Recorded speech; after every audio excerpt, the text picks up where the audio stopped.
Colosenses capítulo 2.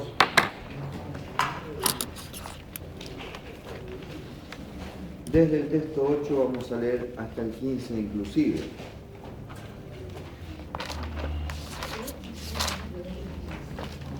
Vamos a encontrar ahí a Pablo refutando 4 filosofías del momento, 4 doctrinas, 4 problemas de la iglesia en los versículos que tenemos ahí, y después vamos a entrar en el tema del sermón, de lo que fue el sermón que quiero compartir con ustedes. Comenzamos entonces a partir del texto 8. Mientras ustedes van leyendo, yo voy a ir marcándoles cuáles son las doctrinas. Sí, del 8 hasta el 15 inclusive. Mirad que nadie os engañe por medio de filosofías y huecas sutilezas, según las tradiciones de los hombres, conforme a los rudimentos del mundo y no según Cristo. Porque en él habita corporalmente toda la plenitud de la deidad. Bien, ahí está la primera defensa o el primer ataque de Pablo a cierta doctrina que estamos listando, que es el gnosticismo. Ellos dicen, Dios es muy santo para habitar en el cuerpo de un hombre, el cuerpo de un hombre es malo, y entonces por lo tanto Cristo no puede ser Dios. Pablo dice, en él habita corporalmente toda la plenitud de la deidad. ¿Sí? Cristo es Dios. Así, hermano, por favor. Sí. Y vosotros estáis completos en él, que es la cabeza de todo principado y potestad. Ahí está la segunda doctrina, que es el misticismo. Ellos están adorando a los ángeles y a las potestades superiores y se guían por revelaciones, y entonces Pablo dice, la cabeza de todo es el Señor, es la cabeza de todo ángel, de todo principado y de toda potestad.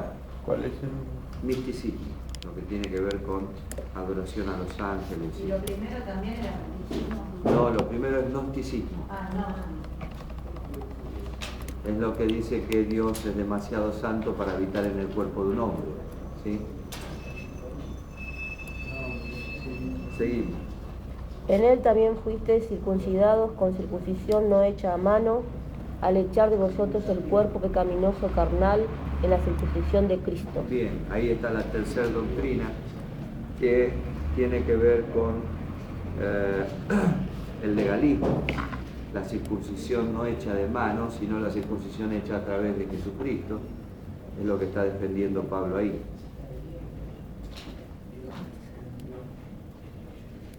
¿Sigo? Sí, por favor.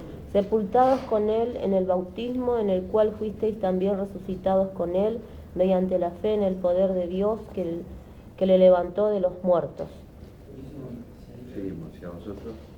Y a vosotros, estando muertos en pecados y en la incircuncisión de vuestra carne, os dio vida juntamente con él, perdonándoos todos los pecados. Ahí está la cuarta doctrina, que tiene que ver con el asceticismo, es decir, el infligir castigo al cuerpo, lo que practica la Iglesia Católica Romana. Infligir un castigo al cuerpo porque de esa manera se acercan a la salvación. Pablo dice, mediante la fe en Jesucristo, ¿sí? Que nosotros nos liberamos de este cuerpo pecaminoso carnal y alcanzamos la salvación. 13 sería, ¿no? Esa. ¿Cómo se llama? Asceticismo. ¿La anterior? Tiene que ver con el castigo en el cuerpo. ¿La anterior? Legalismo. Yo quería hacer una pregunta respecto al legalismo. Por ejemplo, referente a la iglesia evangélica, ¿no? En las iglesias que no permiten que las mujeres se corten el pelo, que usen pantalón, ¿eso también es legalismo o no? Y sí, en cierta manera hay muchas costumbres que tienen que ver más con el apegarse a leyes Del hombre. que las cosas, ¿no? Pero bueno, nosotros no vamos a Claro, entrar en quería saber. la organización de cada iglesia, porque esto ya depende del pastor, y si usted no está en una iglesia tiene que respetar la doctrina. En el verso 10 que dice el misticismo, ¿cómo es? Ellos adoran a los ángeles. Ah. ¿Sí? Hay una filosofía que lleva a adorar a los ángeles y las revelaciones que vienen de parte de los ángeles, y Pablo le dice, no, Cristo es la cabeza de todo potestad, de todo principado, de todo ángel. ¿Sí? Bueno, la última parte. Anulando el acta de los decretos que había contra nosotros, que nos era contraria, quitándola de en medio y clavándola en la cruz. ¿Digo? Y despojando a los Y principados. despojando a los principados y a las potestades los exhibió públicamente, triunfando sobre ellos en la cruz. Muy bien, hasta ahí nomás. Ahí tenemos las 4 filosofías que está atacando Pablo para defender a la iglesia, para salvaguardar a la iglesia, para que no sea la iglesia confundida, porque la iglesia en Colosas está soportando la intromisión de todas estas cosas. Ahora, el tema del sermón no era este, sino simplemente era mirar un poco las doctrinas que estaban ahí para comenzar un poco a desarrollar el tema, que es el juicio.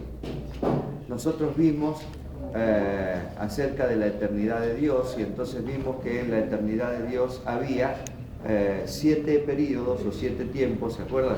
En las que Dios había dividido la eternidad de Dios, la eternidad del hombre, de lo creado, y entonces todo empezaba con el primer tiempo, que era la edad de la inocencia, en donde Dios hace un pacto en el Edén, y cuando ese pacto se quiebra, este periodo termina con un juicio, que es el juicio y la expulsión de Adán y Eva del huerto del Edén. ¿Recuerdan esto?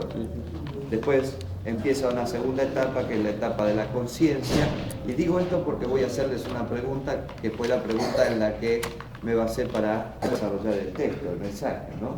Después viene la segunda etapa, que es la etapa de la conciencia, en donde Adán y Eva ya están fuera del huerto del Edén, y Dios hace un pacto otra vez con el hombre, pacto que va a terminar con otro juicio, que es el juicio en el diluvio. Comienza la tercera etapa, que es la etapa del gobierno humano, en donde Dios va a hacer un pacto con Noé y va a tratar de acercar nuevamente las posiciones entre el hombre y Dios, y este tercer periodo termina con otro juicio, que es la confusión de las lenguas en la Torre de Babel. Comienza el cuarto periodo, entonces, que es la dispensación de los patriarcas, el periodo de los patriarcas, en donde Dios va a hacer un pacto con Abraham, y esto va a terminar con el juicio y la muerte de los primogénitos. ¿Sí? Comienza entonces la quinta etapa, que es la dispensación de la ley. Dios hace un pacto llamado mosaico, porque gira en torno a la persona de Moisés, y esto termina con un juicio, que es el juicio de Jesucristo en la cruz del Calvario. Comienza la dispensación entonces en la que estamos viviendo nosotros, que es la dispensación de la gracia, ¿sí? Que empieza desde la cruz de Cristo y va a terminar con otro juicio, como nosotros vimos ya, que es el juicio a las naciones. Y ahí va a comenzar el último periodo, del cual creo que ya estamos muy cerca, si uno mira las noticias y las cosas que están pasando. Y quien lo dice ya, en Mateo 24 nos anuncia todo.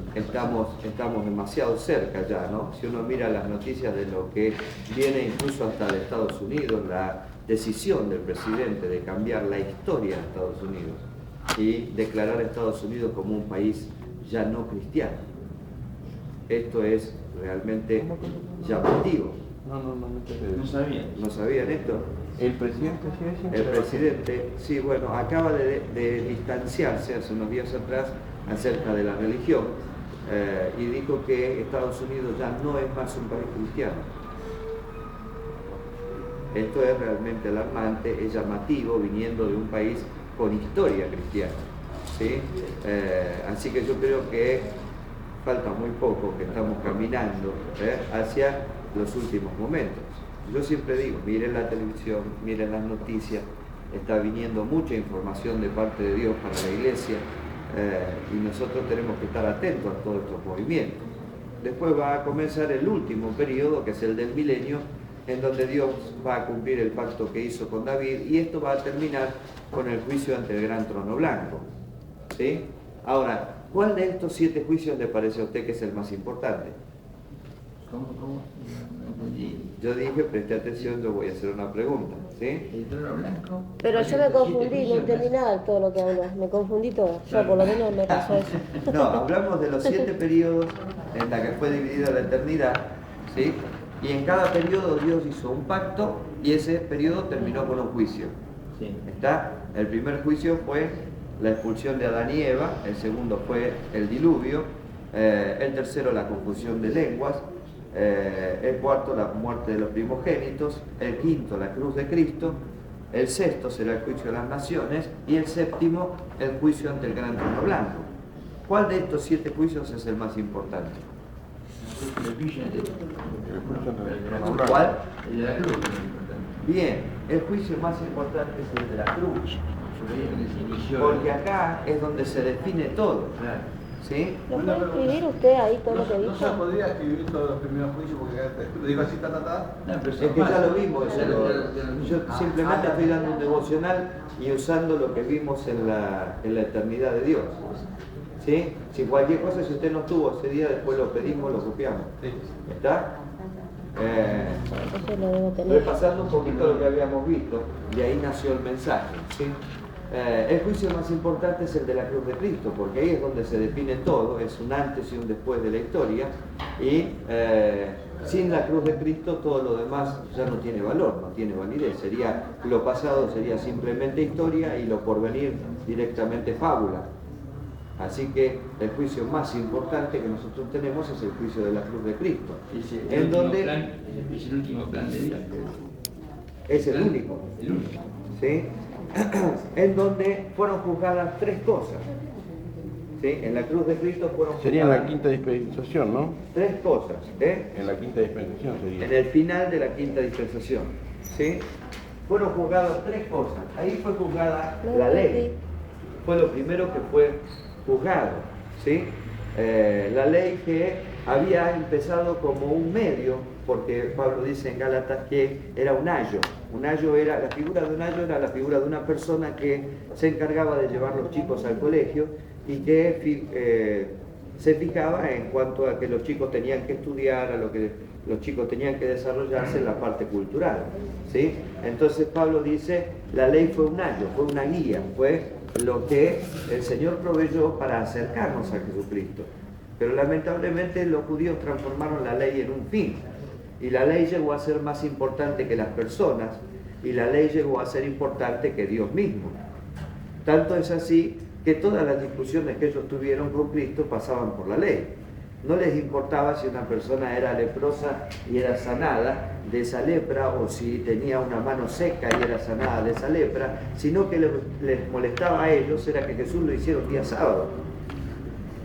Entonces ellos estaban anteponiendo sus leyes o la ley, que había sido un medio para acercarlos a Cristo, y la estaban poniendo como un fin. Era más importante que Dios mismo, era más importante que las personas mismas, y la estaban transformando en algo realmente muy peligroso. La ley va a caducar con Cristo, es una de las cosas que Cristo juzga en la cruz del Calvario. Ahora, ¿se puso a pensar por qué caducó la ley? La ley caduca porque toda ley pierde su valor cuando juzga a un inocente, cuando se demuestra que ha juzgado a un inocente. Fíjese lo que pasó con el soldado Carrasco en Argentina.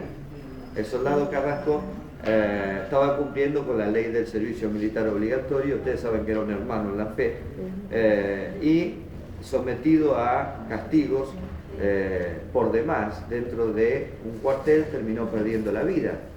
Cuando se demuestra esto, y se demuestra que un inocente perdió la vida simplemente porque se excedieron en el uso de la ley, entonces automáticamente la ley carece de valor, pierde su autoridad y cae, no se la puede sostener.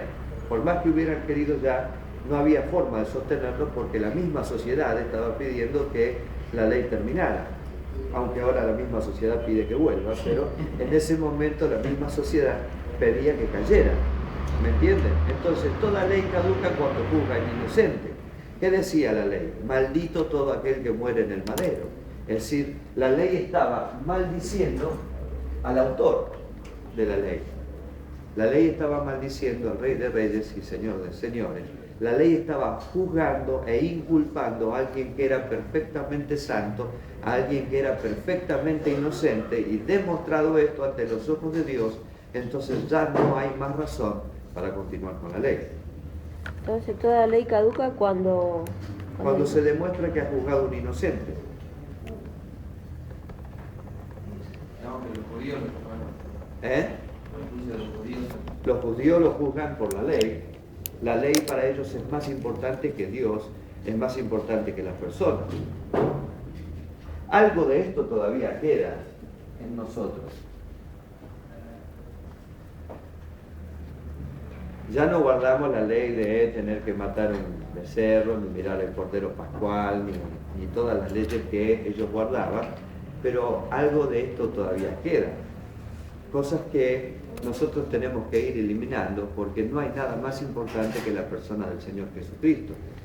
No pueden ser nuestras leyes internas más importantes que las personas, más importantes que Dios mismo. Y todavía en nuestras iglesias sigue habiendo mucho de eso. Se juzgan. Cosas que no podemos defender porque no están en la palabra, simplemente son tradiciones y costumbres a las que la iglesia se apegó durante años y se han convertido en leyes, y parece que el que no las cumple no es salvo.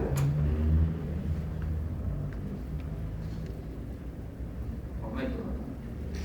Sí, parece que hay que hacer ciertas cosas para alcanzar la salvación o para alcanzar el favor de Dios, y quien no las hace automáticamente es marginado, y esto tiene que ver con la ley. No es la ley que ellos practicaban, pero son leyes que nosotros creamos y que a veces están sobre las personas y por sobre mismo de la presencia del Señor. Todo eso tiene que desaparecer. Como la obligación de tener y saco y corbata, por ejemplo, esas cosas. Sí, costumbres que se han vuelto en algunos lugares leyes, y que a mí me gusta, por ejemplo, que el predicador se presente con saco y corbata, pero no creo que si no lo hiciera no estaría fuera de la bendición del Señor. Es una cuestión de costumbre. Ahora, cuando uno lo interpreta como una costumbre, está fenómeno. Ahora, cuando uno dice, si usted no tiene corbata, no predica, entonces ahí está excediéndose en el uso de su costumbre.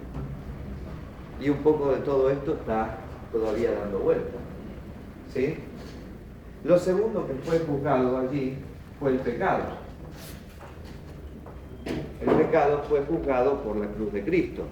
El pecado, que era un problema, porque producía y produce una gran carga, y ellos tenían que hacer sacrificios para cubrirlo. Todos los sacrificios que ellos hacían cubrían el pecado, no llegaban a sacarlo, no llegaban a borrarlo, ¿sí?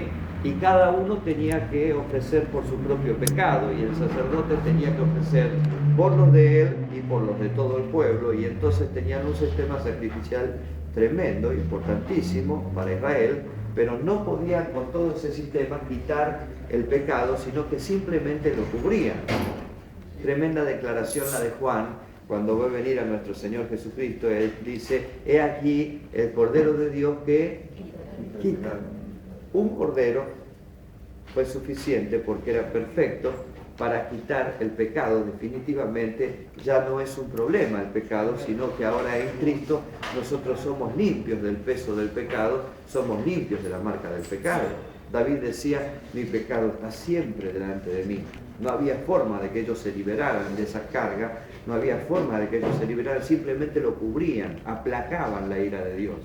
¿Sí? Pero nosotros en Jesucristo somos libres del peso del pecado y podemos vivir de acuerdo a la voluntad del Señor. Alguien dijo hace unos días atrás que, Jesús no tenía problemas con el pecado porque Jesús era Jesús. Y nosotros sí tenemos problemas con el pecado porque nosotros no somos como Él. Y yo dije, está estallando la teología. No es así.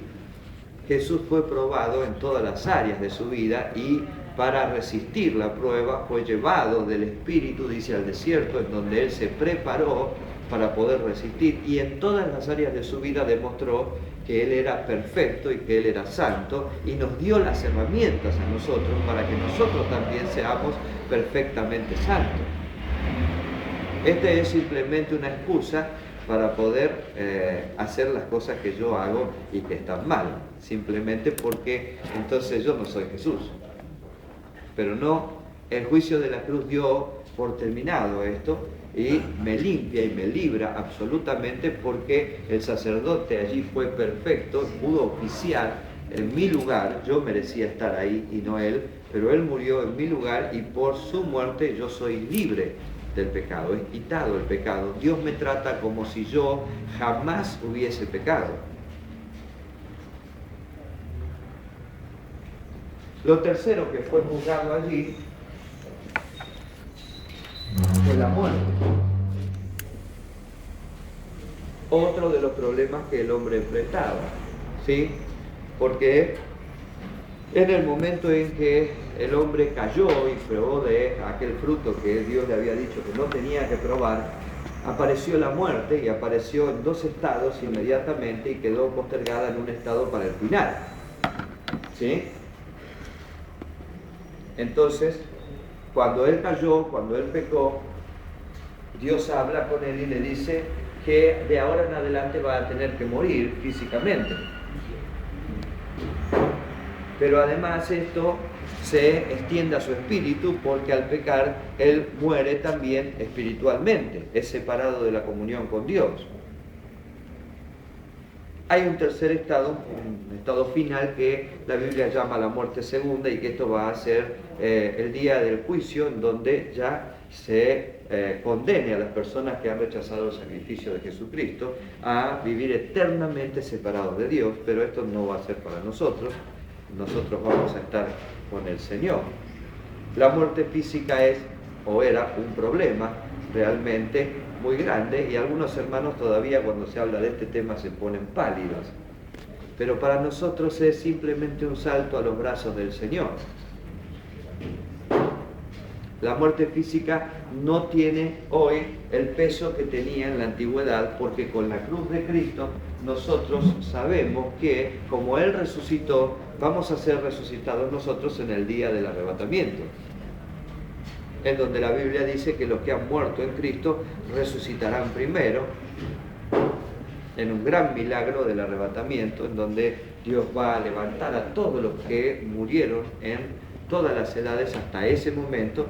Los que estén vivos van a ser transformados, dice Segunda de Tesalonicenses, por el Espíritu Santo, y así estaremos para siempre con el Señor.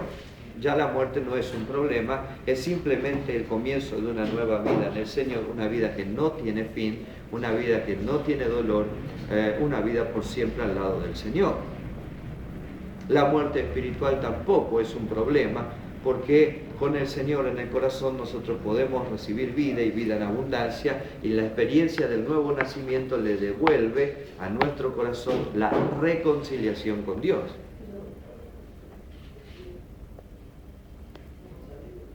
Me preocupa que sí, todavía hay personas que en la iglesia están muriendo. Están muriendo porque tienen terror o pánico al momento en el que el Señor nos pueda llamar. No han aceptado definitivamente el triunfo del Señor en el juicio de la cruz, que nos libera del aguijón de la muerte. Pablo dice, ¿dónde está, muerte, tu aguijón? ¿Y dónde está, sepulcro, tu victoria? Todavía siguen aferrados a el miedo que produce en la persona el paso a la eternidad. El morir de ganancias. Así dice Pablo, ¿sí? Me preocupa que todavía hay personas que están muriendo espiritualmente en las iglesias. Están muriendo los talentos, los dones, los ministerios, cuando mi Cristo logró un triunfo grandísimo en el juicio de la cruz, trayendo vida y vida en abundancia para cada uno de nosotros. Tenemos que apropiarnos de la victoria que trajo este juicio, que es el más importante de todos, sobre toda la humanidad. Victoria sobre la ley, victoria sobre el pecado y victoria final sobre la muerte. ¿Qué pasa con hermanos que muere y no pudo perdonar a tal persona? El perdón es una cláusula de salvación.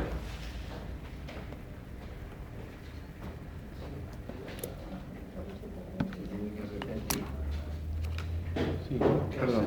El que no perdona, decía el hermano Pope, destruye el puente por el que tiene que pasar para ser salvo. Y así cualquier otro tipo de desobediencia.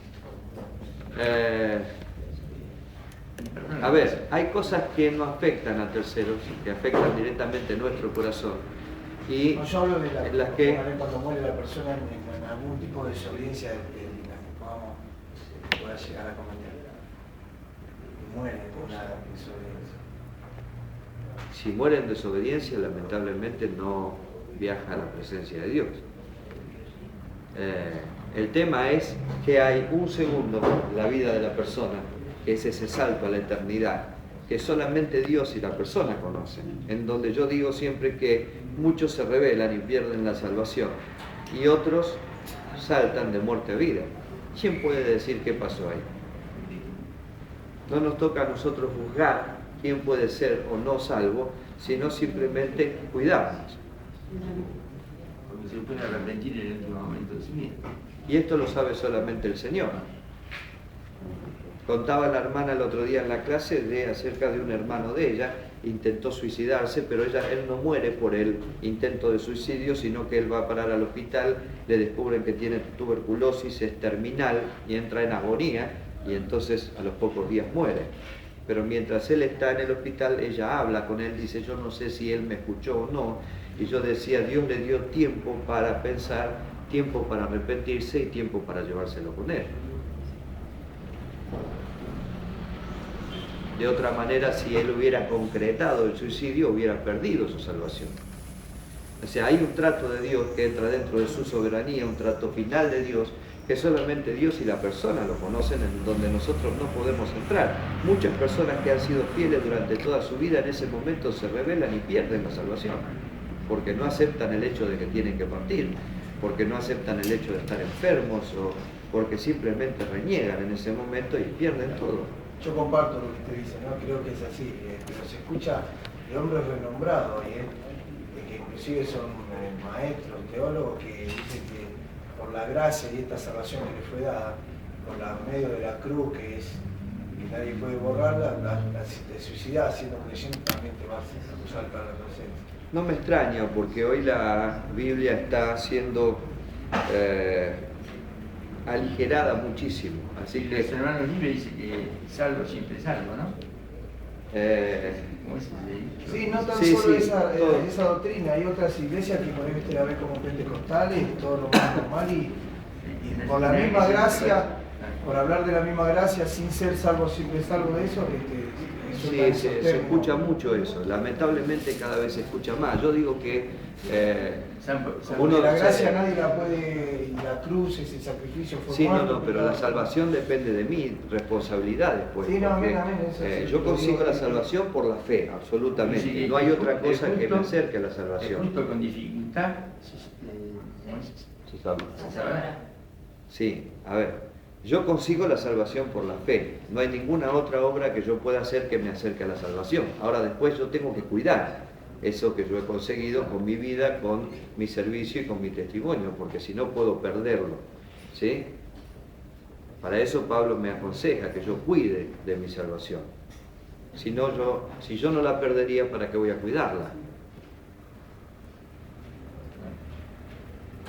Lo que pasa es que vivimos en un tiempo en donde la palabra de Dios está siendo elastizada y aligerada bastante, pero no es lo que la Biblia dice. Usted había dicho que está muriendo la iglesia, los ministerios, los dones, ¿qué más? Los talentos, ¿cuántas personas hay que están dentro de la iglesia y están muriendo, están secándose? Lamentablemente. Siendo que el Señor ganó en la cruz vida para nosotros, vida para nuestros ministerios, vida para que podamos vivir en la plenitud del Espíritu.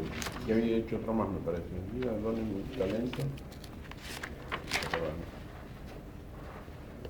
No Lo recuerdo estaba si anotando dije y algo, la verdad que no. moverse bastante rápido. Voy a tratar de ir un poquito más tranquilo. Lo que pasa es que si voy muy tranquilo, por ahí se me No, el tema está interesante, estamos... Sí, yo sé que está interesante. El otro día en la clase, cuando prediqué sobre esto, bueno, tuvimos un largo tiempo en donde los hermanos preguntaban acerca de la muerte, del arrebatamiento y de cómo es la historia y a dónde vamos. Y es realmente notable que ya no se predique en las iglesias porque los hermanos tienen agujeros, huecos muy grandes con respecto a este tema. La iglesia está distraída predicando otras cosas y no están predicando todo el consejo de Dios, ¿no? Y yo siempre aconsejo a los pastores, a los hermanos, a los predicadores, usar todas las herramientas que tenemos, días, fechas, sucesos, eventos, para poder reunir todo el consejo de Dios y predicar toda la palabra. No puede ser que la iglesia desconozca ciertos temas.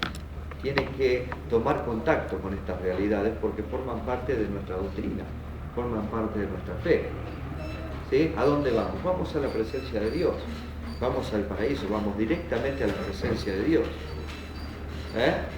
Profesor, ¿podía repetir los 7 periodos del juicio de Dios? Que yo anoté hasta el 2 nada más. Quiero anotar nuevamente.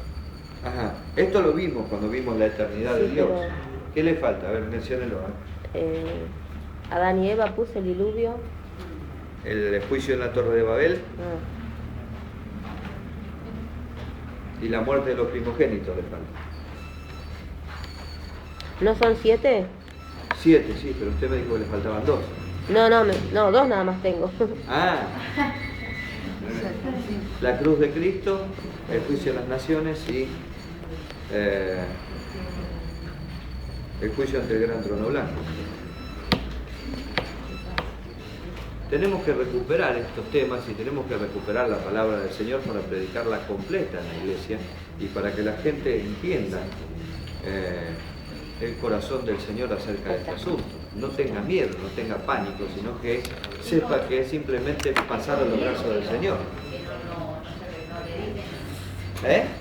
Por miedo, los pastores. Y mira que la gente No, se vaya. no. Los predicadores tenemos tendencias con las que tenemos que luchar. Hay ciertos temas que nos gustan más que otros y entonces si no prestamos atención terminamos predicando siempre lo mismo. Y esto pasa generalmente. Lo que no se pegan en la salvación y los milagros, nada más. Y bueno, son tendencias que los predicadores tenemos y que tenemos que corregir. No digo que se hagan a propósito, sino que a uno le gustan ciertos temas y entonces de repente desde el púlpito salen 10 veces esos mismos temas, ¿no? Con diferentes pasajes, porque uno tiene la inclinación a hablar sobre esos temas. Pero como predicadores y como líderes o pastores, nosotros tenemos que buscar de predicar todos los temas que están en la Biblia. Por eso yo les decía recién que yo les aconsejo usar todas las herramientas. Parte un hermano, usted puede predicar sobre la muerte, hay un evento, hay un cumpleaños, usted puede predicar un montón de cosas, hay una fiesta, hay una fiesta patria, se pueden hablar tantas cosas y empezar a abrir el abanico para que la gente escuche toda la palabra de Dios. Si no, como predicadores nos aferramos a un tema y nos apoyamos en ese tema y ese tema en la iglesia es fuerte después, pero todo lo demás queda vacío. También hay muchos predicadores que predican mitad verdad y mitad mentira. Bueno, esto ya nosotros vamos a dejárselo al juicio del Señor. Nosotros tenemos que prepararnos para llevar todo el consejo de Dios y un consejo de Dios que sea completo. Para eso nos preparamos, para eso estudiamos, para eso tomamos la palabra del Señor todos los días, ¿no? Yo les digo por experiencia propia, a uno les gusta ciertos temas y uno quiere, se vuelca a esos temas. Entonces da vuelta y vuelve otra vez. ¿Sí?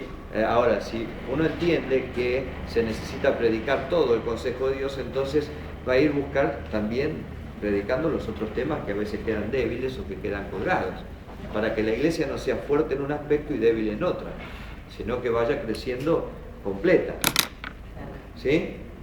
Esta es una tarea difícil, pero que los pastores y predicadores tenemos que ahondar, sí o sí.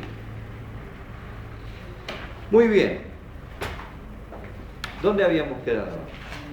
Fidelidad, Vayan preparándose fidelidad. para un examen, ¿sí? Terminamos. La semana próxima.